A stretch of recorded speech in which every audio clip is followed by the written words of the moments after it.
Hey, good morning, my dear friends and students. I'm Sadhna and all of you enjoying mathematics and science with me. नेहमीप्रमाणे enjoy करता maths आणि science. Lines and angles हा lesson finally आपला संपलेला आहे आणि आपण लगेचच वळतो आहोत आपल्या एक्सरसाइज कडे. एक्सरसाइज मध्ये सुद्धा खूप इम्पॉर्टंट क्वेश्चन दिलेले आहे, सगळ्यात महत्त्वाची गोष्ट. आणि हे जे क्वेश्चन आहे हे तुम्हाला नक्की पेपरला विचारले जाणार आहे.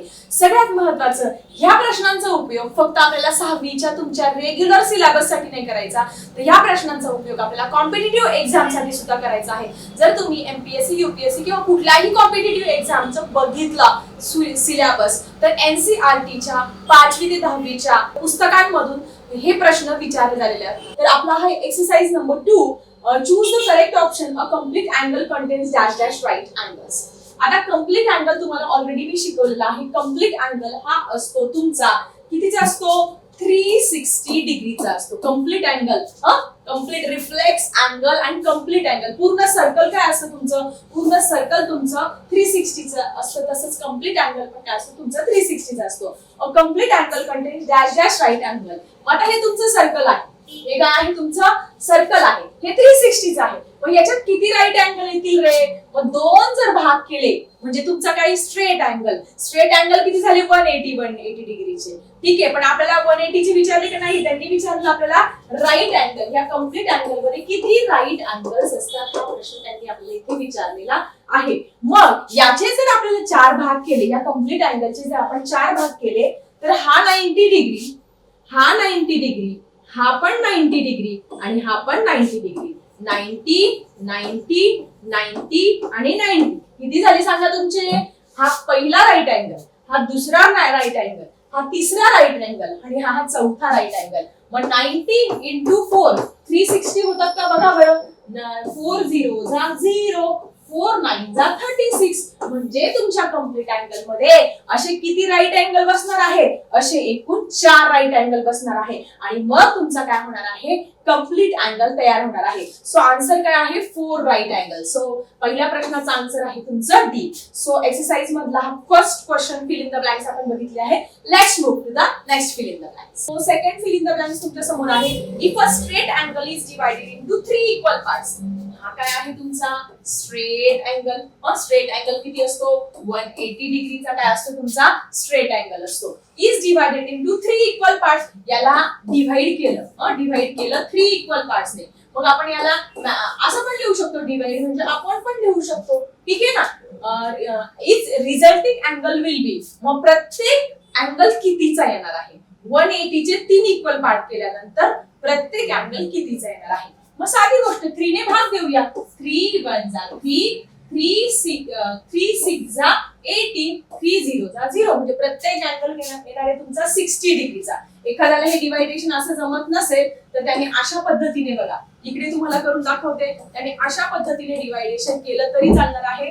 180 डिवाइडेड बाय 3. 3 का घेतला आपण? कारण त्यांनी 3 इक्वल पार्ट्स मध्ये आपल्याला काय करायला लावलं आहे? हा अँगल डिवाइड करायला लावलाय. सो 3 1 जा 3, 3 6 जा 18 अँड हा 0 घेतला, 3 0 जा 0. म्हणजे प्रत्येक अँगल काय येणार आहे तुमचा? 60 डिग्रीचा येणार आहे. मग 60 डिग्री काय आहे रे बघा? 60 डिग्री तुमचा 90 पेक्षा छोटा आहे. 90 पेक्षा छोटे असणाऱ्या अँगल आपण काय म्हणतो? We call it as a acute angle. मग आन्सर बघा, 0 अँगल आहे, अॅक्यूट अँगल आहे, ऑब्ट्यूस अँगल आहे, राईट अँगल. आपला आन्सर काय आहे? Acute angle. So we are ticking the option number B. Okay, next आहे the starting point of ray O P and ray O Q is. 2 ray दिलेले आहेत. Starting point of ray O P. O P म्हणजे इथे मी एक point घेतला, त्याला ओ नाव दिलं, त्याच्यापासून एक रे काढला, त्याला नाव दिलं ओ. ठीक आहे. दुसरा एक रे आहे ओक्यू. यापासूनच निघणारा दुसरा रे असा काढला, मग ओ त्याचा स्टार्टिंग पॉइंट आहे क्यू. 2 रे झालेले आहेत. एक ओपी काय झाला आहे? रे ओपी. हा रे ओपी आहे. दुसरा रे कुठला आहे? रे ओक्यू. हा काय आहे तुमचा? दुसरा रे आहे. मग स्टार्टिंग पॉइंट काय आहे त्याचा? या ओपीचा स्टार्टिंग पॉइंट पण ओ आहे. या OQ चा स्टार्टिंग पॉइंट पण काय आहे? O आहे. स्टार्टिंग पॉइंट काय झाला तुमचा? O. So what is your answer? Your answer is O. Okay, समजते सगळ्यांना? समजत असेल तर नक्की टाका तसं कमेंट सेक्शन मध्ये. आणि मी प्रश्न विचारत असते, बरेच विद्यार्थी छान छान आन्सर पण देत आहे कमेंट सेक्शन मध्ये. Dash dash is infinite on both side. मी तुम्हाला सांगितलं होतं की दोन्ही टोकाला अमर्याद वाढते, त्याला काय म्हणतो आपण? लाईन. आणि जी एक तुकडा असतो त्याला काय म्हणतो आपण? सेगमेंट म्हणत असतो. मग त्यांनी काय विचारलं? Which is infinite at both side. Infinite म्हणजे दोन्ही टोकाला, इकडे वाढली तर किती वाढणार, इकडे वाढवली तर किती वाढणार, अशी कुठली गोष्ट आहे? It is nothing but a line. ती काय आहे? लाईन. लाईन सेगमेंट आहे का नाही? ती मर्यादित असते. रे आहे का नाही? रेला एक स्टार्टिंग पॉइंट असतो, एक एंडिंग, पुढचा वाढत जातो. आणि प्लेन हे असं असतं. सो आन्सर काय आहे तुमचा? लाईन. सो अशा पद्धतीने पहिला क्वेश्चन फिल इन द ब्लँकचा आपला इथे कंप्लीट झालेला आहे.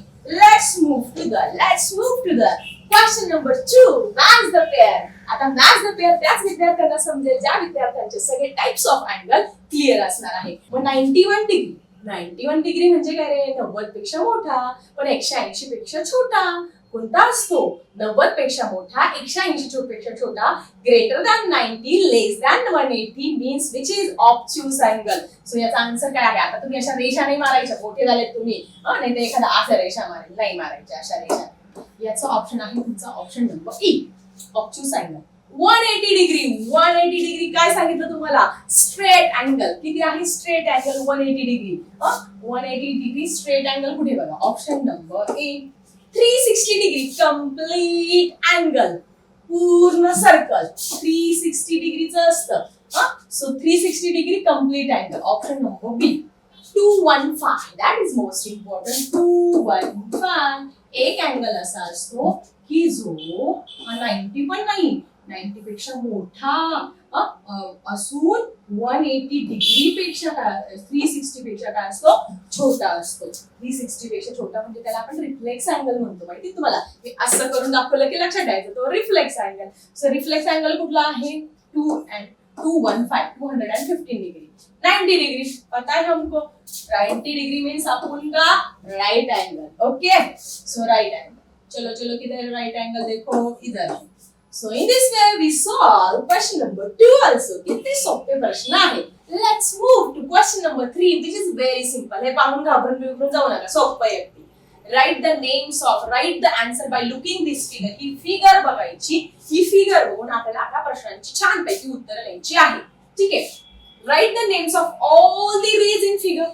Ray means what? That is one having one starting point and which is infinite at the other side. दुसऱ्या टोकाला कितीही वाढतो, एका ठिकाणी काय असतो? त्याचा अंत्यबिंदू असतो. समजा OX आहे, त्याला म्हणतात तुम्ही रे OX. असे कुठले कुठले रे या फिगर मध्ये आहे बघा बरं. त्याला स्टार्टिंग पॉइंट आहे आणि हा इकडे वाढतो. इथून जर आपण ई पॉइंट पासून जर सुरू केले ना, तर पहिला मिळेल आपल्याला EQ. एक एक मी इकडे नावं पण लिहिते, म्हणजे तुम्ही तुमच्या वहीत लिहून घ्या किंवा पुस्तकामध्ये. पहिला रे आहे रे EQ. खूप सारे रे असतील आय थिंक. ई पासून सुरू होणारे. आपण जर इकडे खाली गेलं बघा, हा त्याचा स्टार्टिंग पॉइंट, हा इकडे F पर्यंत वाढत जातोय, म्हणजे रे EF पण झाला. बरोबर, रे EF पण झालेला आहे. अजून पुढे गेले तर हा स्टार्टिंग पॉइंट, हा इकडे वाढत गेला. सो रे EC पण झालेला आहे तुमचा. रे EC. ई पासून असतं किती होत आहे बघा, किती सारे. कन्सेप्ट क्लिअर आहे ना? किती सारे लिहू शकतात. जर तुम्ही इकडे गेले, बी कडे गेले, ई पासून बी कडे गेले, तर रे EB हा त्याचा स्टार्टिंग पॉइंट आणि हा त्याचा पुढे इनफायनाइट वाढत जाणारा पॉइंट. सो रे रे रे काय लिहा रे? रे EB. माय गॉड, ई पासून तर 4 झाले. अजून काही ई पासून तयार होतोय का बघा. इकडे जर गेले तुम्ही, इकडे जर हा त्याचा स्टार्टिंग पॉइंट मांडला, इकडे पर्यंत वाढवला, तर हा EP, रे EP पण तुमचं तयार होणार आहे. सो रे EP. बापरे, पैकीच्या पैकी मार्क्स मिळतील तुम्हाला. अजून पण काही असतील ते पण लिहूया. म्हणजे ई पासून तयार होणारेच तर आपल्याला किती मिळाले? 1 2 3 4 5. ठीक आहे. अजून एखादा दिसतोय का तुम्हाला? येस. जर तुम्ही डी पासून सुरू केला, डी पासून हा पुढे वाढत जातोय, दिसतोय तुम्हाला? रे DA.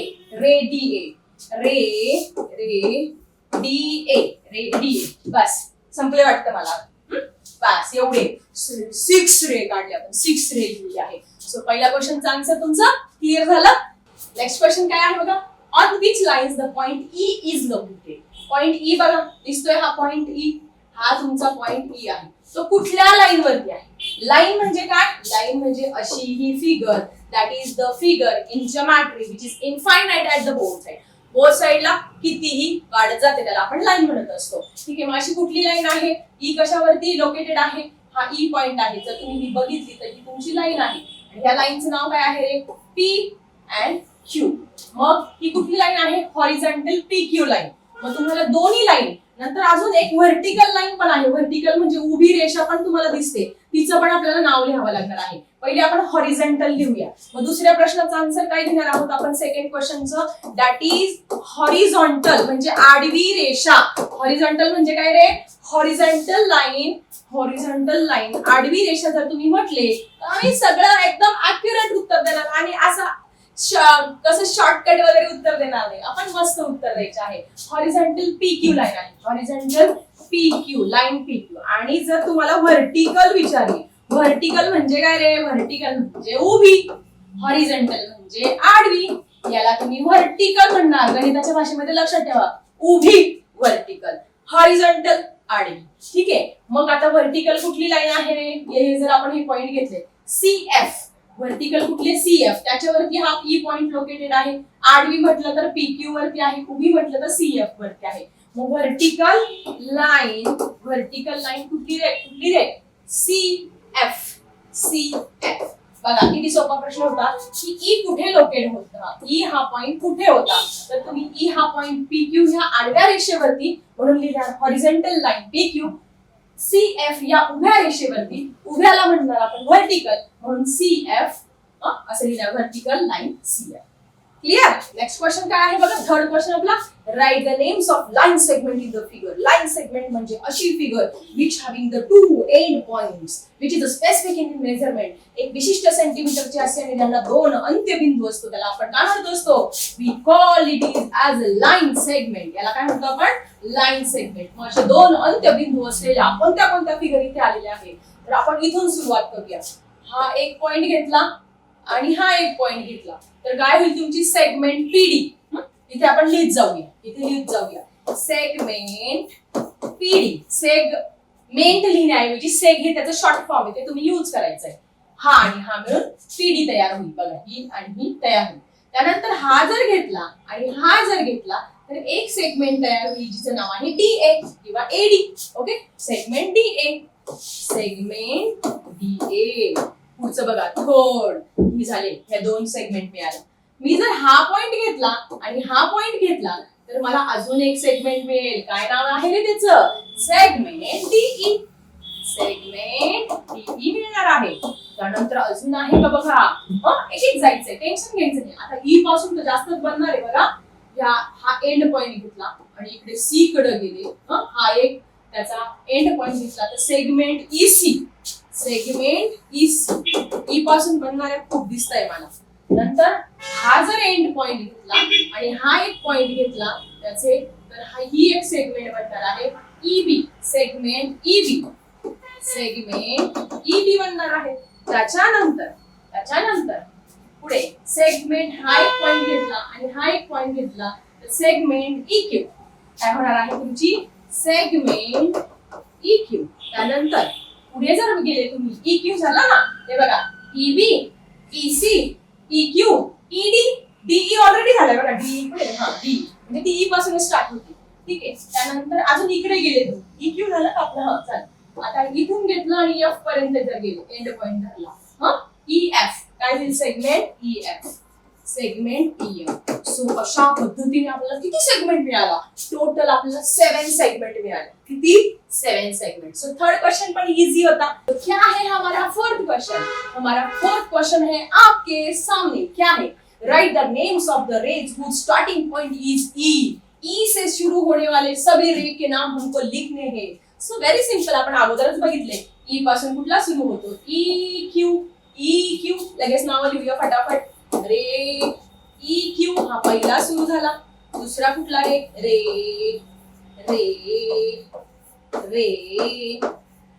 असे 3-4 असतील ना. रे ई पासून सुरू होणारे. ठीक आहे, रे EQ झाला. इकडे खाली गेले रे EF. काय झाला? रे EF.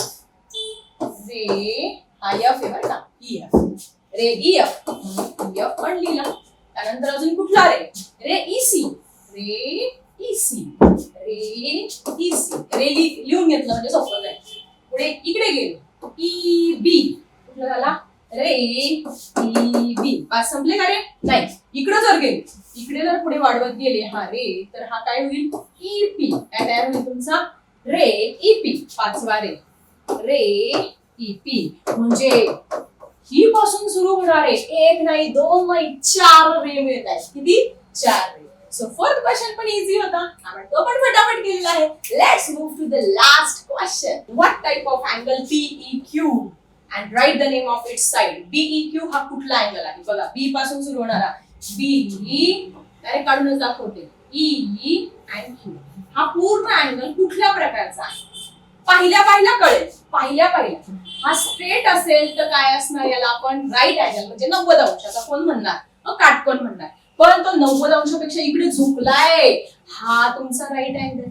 हा इकडे झुकलाय मग 90 पेक्षा मोठा असेल ग्रेटर दॅन 90 असेल तर आपण काय म्हणतो जॉमेट्रीच्या लँग्वेज मध्ये? Yes it is nothing but obtuse angle. So BEQ is a obtuse angle. हा आपण बघितला हा काय आहे तुमचा पूर्ण काय आहे तुमचा ऑब्ट्यूस अँगल आहे. मग तुम्ही लिहिणार दॅट इज अँगल. अँगलचं चिन्ह काढा. BEQ is obtuse angle. कुठला अँगल आहे?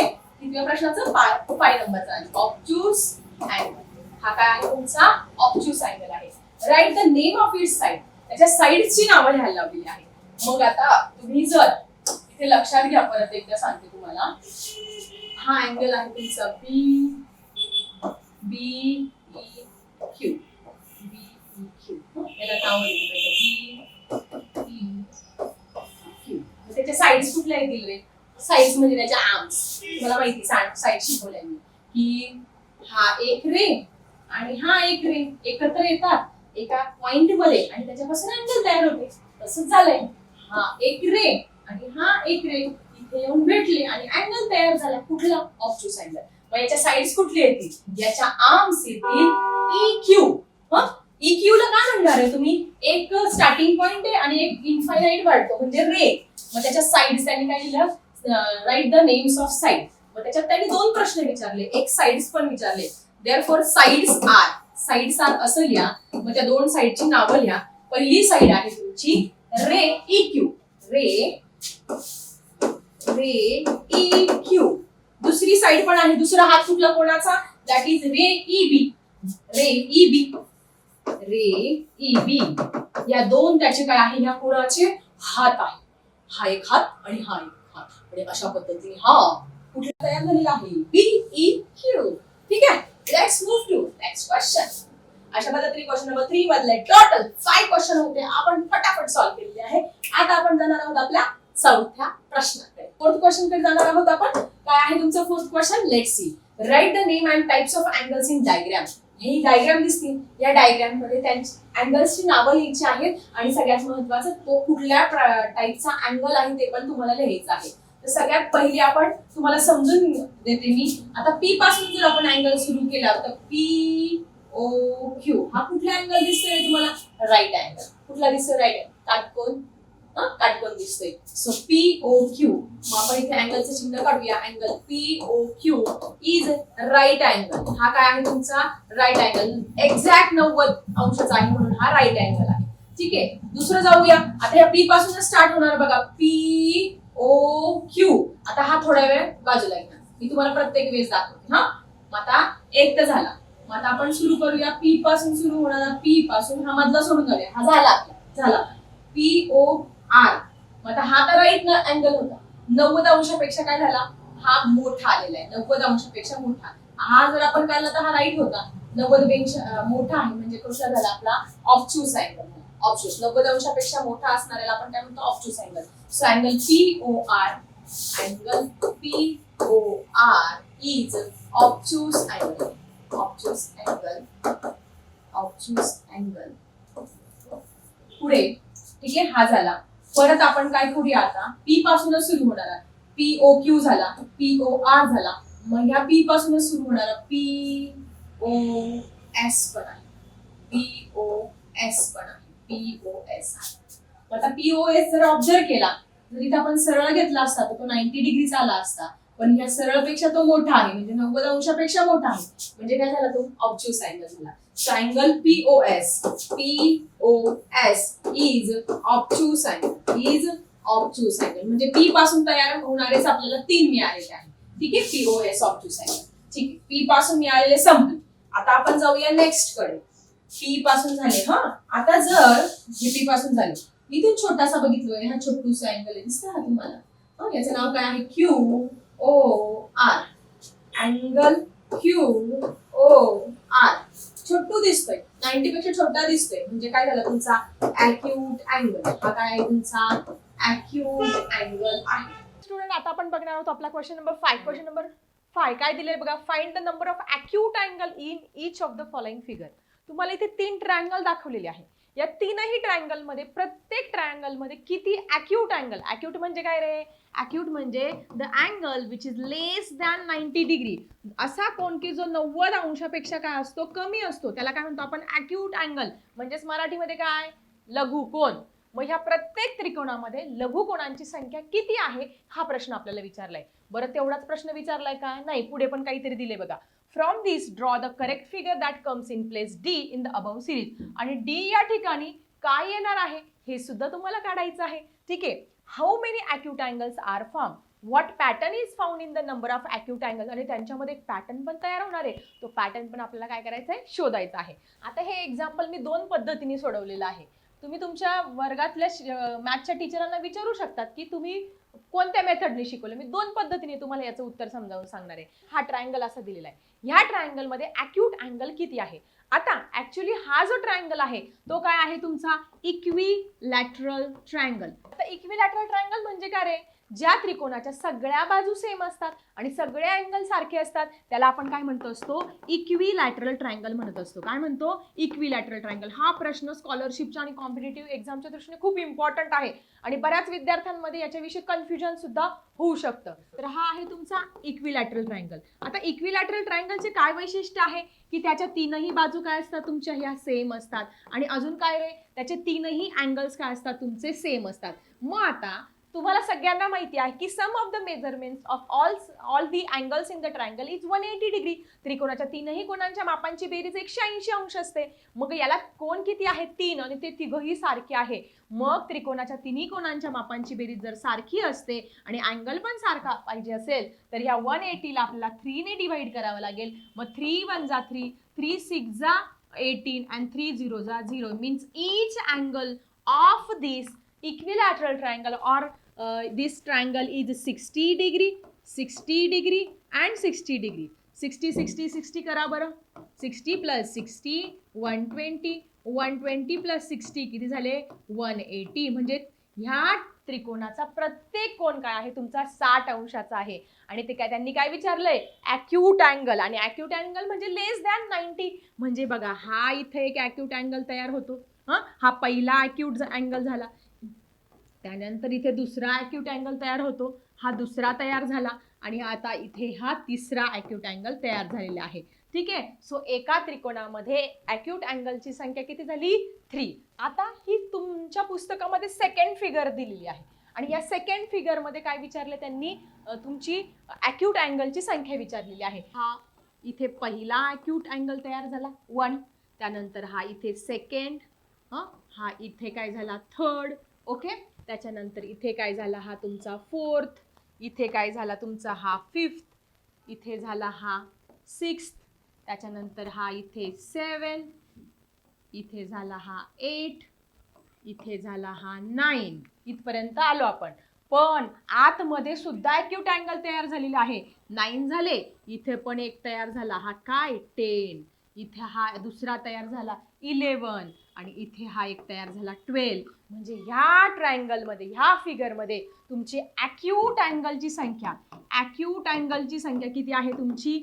12 आहे. Acute angle is equal to 12. त्याच्यानंतर बघा आता इथे आपल्याला अॅक्यूट अँगल मोजायचे आहे. आपण जर सुरुवात केली बघा 1 2 3 4 5 6, त्याच्यानंतर 7 8 9, ओके 9 झाले. त्याच्यानंतर इथे आतमध्ये बघा 10, इथे 11, इथे 12, ओके झाले 12. त्याच्यानंतर इथे बघा 13, 14, 15, 16, बघा ॲक्यूट अँगल दाखवते मी 16. त्याच्यानंतर 17, 18 झाले, 18 झाले. आता बघा अजून इथे मध्ये पण ॲक्यूट अँगल तयार होतात. 19, 20 and 21, म्हणजे आपल्या थर्ड फिगर मध्ये पण मिळालेले आहे किती acute angle? That is 21. Acute angles are 21. पहिल्या फिगर मध्ये असा एक ट्रायंगल दिला होता, त्याच्यामध्ये 3 ॲक्यूट अँगल होते. दुसऱ्या फिगर मध्ये 12 मिळाले. तिसऱ्या फिगर मध्ये किती मिळाले? 21 मिळाले. तशी आपल्याला चौथी फिगर सुद्धा काय करायची आहे? त्या पॅटर्नने किती मिळतील ते सुद्धा काढायचे. चला आपण आपल्या मूळ प्रश्नाकडे जाऊया. बघा हा प्रश्न होता आपला. याच्यामध्ये ॲक्यूट अँगलची संख्या किती मिळाली? 3. याच्यामध्ये किती मिळाली? 12. त्याच्यानंतर पुढच्या याच्यामध्ये किती मिळाली? 21. आता पुढची फिगर कशी असणार आहे रे? याच्यामध्ये एकात एक दुसरा ट्रायंगल होता. याच्यामध्ये एकात एक असे 2 ट्रायंगल आहे. पुढच्या याच्यामध्ये अजून ट्रायंगल असणार आहे आणि त्या ॲक्यूट अँगलची संख्या आपल्याला काढायची आहे.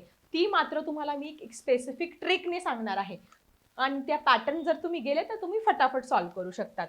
चला बघूया तो पॅटर्न काय आहे. दुसऱ्या मेथडने समजावून सांगते. ही साधी सोपी सिंपल मेथड पण सांगितली. आता दुसरी मेथड की ज्याच्यामध्ये आपल्याला विचारलंय, काय विचारलंय बघा, what pattern is found in the number of acute angle. कुठला पॅटर्न आहे तो पॅटर्न समजून घेणार आहोत आपण. तर पहिला ट्रायंगल तुमचा असा साधा सिंपल इक्विलॅटरल ट्रायंगल होता. त्याच्यामध्ये तर काही 1 ट्रायंगल असेल. पॅटर्न काय आहे? 1 ट्रायंगल असेल तर त्याच्या तिप्पट काय असतात तुमचे ॲक्यूट अँगल असतात. सो 1 3 जा 3, म्हणून पहिल्या याच्यामध्ये तुमचे ॲक्यूट अँगलची संख्या आली 3. दुसऱ्या याच्यामध्ये काय करायचे आपण? अशाच पद्धतीने ट्रायंगल मोजायचे. आता आपल्याला ॲक्यूट अँगल तर मोजून दाखवले, आता ट्रायंगल मोजूया. किती ट्रायंगल आहे? 1 2 3 and 4. किती ट्रायंगल आहे? 4. सो ट्रायंगलची संख्या 4, त्याच्या तिप्पटाचे ॲक्यूट अँगल. सो 4 3 जा 12. आलं की नाही? सिंपल पॅटर्न बघा. 4 3 12, म्हणजे याच्यात ॲक्यूट अँगलची संख्या किती आली? 12. त्याच पद्धतीने आपण थर्ड जी फिगर आहे ती थर्ड फिगर पण अशाच पद्धतीने त्रिकोणांची संख्या मोजणार आहोत. मग त्रिकोणांची संख्या मोजूया. 1 2 3 4 5 6 7. किती आले त्रिकोण एकूण? 7. सो 7 3 जा 21. आलं की नाही उत्तर बरोबर? मागच्या याच्यामध्ये पण आपण 21 ॲक्यूट अँगल मोजले होते, म्हणजे या फिगर मध्ये किती आहे? 21. आता पुढची फिगर आपल्याला काढायची गरज नाही, मी काढून दाखवते तुम्हाला. फक्त काय असणार आहे? या त्रिकोणामध्ये अजून एक छोटा त्रिकोण असणार आहे, ती तुमची चौथी नंबरची फिगर असणार आहे. ठीक आहे, सेम फिगर, फक्त एक त्रिकोणांची संख्या वाढणार आहे. त्रिकोणांची संख्या होणार आहे 10. किती होणार आहे? 10. आणि 10 3 जा 30 येणार आहे. मग तुम्ही याच्यामध्ये एक पॅटर्न दिसतोय तुम्हाला की 1 1 + 3 = 4. 4 + 3 = 7. 7 + 3 = 10. म्हणजे त्रिकोणांची संख्या 3 3 ने वाढते. लघुकोणांची संख्या पण काय होते? त्याच्या तिप्पट होते आहे. म्हणजे एकाच्या तिप्पट 3, 4च्या तिप्पट 12, 7च्या तिप्पट 21 आणि 10च्या 3 टाइम्स 30. सो अशा पद्धतीने तुमची जी डी फिगर येणार आहे, या डी फिगर मध्ये तुमची ॲक्यूट अँगलची संख्या होणार आहे 30.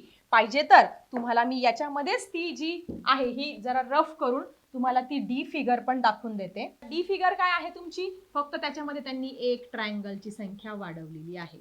मग ट्रायंगलची संख्या बघा किती होते? 1 2 3 4 5 6 7 8 9 10. झाले की नाही 10 त्रिकोणांची संख्या? इथे आली का 10 त्रिकोणांची संख्या? सो 10 3 जा 30. तो अशा पद्धतीने आपला 5 नंबरचा क्वेश्चन झालेला आहे की ज्याच्यामध्ये पहिल्या ट्रायंगल मध्ये 3 ॲक्यूट अँगल मिळाले, दुसऱ्या याच्यामध्ये 12, तिसऱ्या याच्यामध्ये 21 आणि जी चौथी फिगर आपण काढली त्याच्यामध्ये तुम्हाला 30 ॲक्यूट अँगल मिळाले. आणि तो जो पॅटर्न आहे तो पॅटर्न सुद्धा मी तुम्हाला समजावून सांगितलं आहे. So let's see the next question. Last question दिसतोय तुम्हाला. Draw a free hand picture with acute angle, right angle, obtuse angle, fill it with colours. तुम्हाला ड्रॉइंग काढायला लावली आहे ॲक्यूट, ब्राइट अँगल आणि ऑब्ट्यूसचे त्याच्यात कलर फिल करायला लावले. चला फटाफट तुम्हाला काढून दाखवते मस्तपैकी. आता आपण घेणार आहोत अँगल्स. अँगल कसा तयार होतो? रे पासून तयार होतो. हा एक रे आणि हा एक रे ड्रॉ केला. त्याच्यानंतर हा एक, हा दुसरा ड्रॉ केला. त्याच्यानंतर हा एक ड्रॉ केला, हा इकडे असा ड्रॉ केला. पण याच्यामध्ये काय केलं आपल्याला? इंटरेस्टिंग कलर भरायला लावले आहे. आता बघा बरं, हा कुठला आहे तुमचा? समजा आपण त्याला नाव दिलं ए बी सी. तर हा किती दिसतोय तुम्हाला? 90 डिग्रीचा. म्हणजे हा काय तुमचा? Right angle. हा काय आहे तुमचा? काटकोन. काटकोन होतो मराठीमध्ये राईट. हा काय दिसतोय? हा इथे वरती गेल्यानंतर 90 डिग्री दिसतो. त्याच्यापेक्षा मोठा आहे हा. म्हणजे हा काय आहे तुमचा? 90 पेक्षा मोठा म्हणजे काय झाला? ऑब्च्यूस अँगल. ऑब्च्यूस अँगल. ओके, याला नाव देऊया पी क्यू आणि हे अँगल असं दाखवू शकतो. ठीक आहे, हा काय तुमचा? Acute angle. A R T आहे 90 पेक्षा छोटा. याला काय म्हणतात तुम्ही? Acute angle. पण तुम्हाला जो कलर भरायचा तो भरू शकता. तुम्ही मस्तपैकी भरा colour, fill the colour, fill the colour. समजा मला असा हा वाटला, याच्यामध्ये हा कलर भरावा, मी भरू शकते. असा शो करू शकतो, असा शो करू शकतो. किंवा डायरेक्टली असं काढलं तरी चालेल. ठीक आहे, समजा एखाद्याला वाटलं टीचर नाही मला ग्रीन कलर घ्यायचा, yes you can fill the green colour. Green colour पूर्ण याच्यामध्ये काय करायचं? असं कलर फिल करायचं. करा तुम्ही आता. हे कलर फिलर नाही, कलर फिल करा. एक करून दाखवलंय. मस्त दिसतं बघा की छान दिसते का रे? छान दिसते का? नक्की लिहा मला कमेंट सेक्शन मध्ये. असं मस्त कलर दिसतो तुम्हाला? हा ऐकलं. ठीक आहे, सो अशा पद्धतीने आपला हा तुमचा जो एक्सरसाइज आहे, एक्सरसाइज 2 पण झालेला आहे. आणि सगळ्यात महत्त्वाचं लाईन्स आणि अँगल्स हा लेसन आपला फायनली झालेला आहे. सो कोणाचं काही कन्फ्युजन असेल तर नक्की कमेंट सेक्शन मध्ये लिहा, काही प्रश्न विचारा आणि सगळ्यात महत्त्वाचं लाईक करायला विसरू नका. चला भेटूया पुढच्या टॉपिकसह नेक्स्ट व्हिडिओ मध्ये. आता मी थांबते. Bye everyone.